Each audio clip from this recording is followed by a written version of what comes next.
Российские авиастроители представили в Подмосковье новый многоцелевой истребитель МиГ-35, разработанный на базе предшественника МиГ-29 различных модификаций. Предсерийный образец поднялся в воздух в конце прошлого года. 26 января начались летные испытания. Ожидается, что на вооружение военно-космических сил России самолет начнет поступать в 2019 году. МиГ-35 относят к поколению 4+.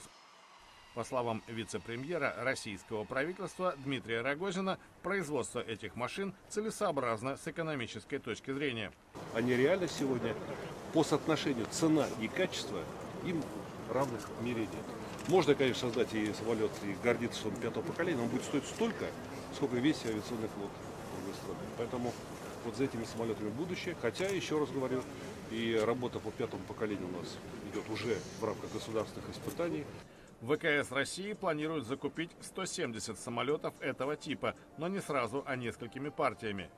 Истребитель предполагается оснащать высокоточными ракетами и бомбами, а также лазерным оружием. На показ были приглашены иностранные военные атташе, поскольку российская сторона хотела бы продавать МиГ-35 за рубеж. В 2011 году Рособоронэкспорт выбыл из тендера на поставку 126 истребителей в Индию. Сейчас Москва снова предлагает Дели МиГ-35.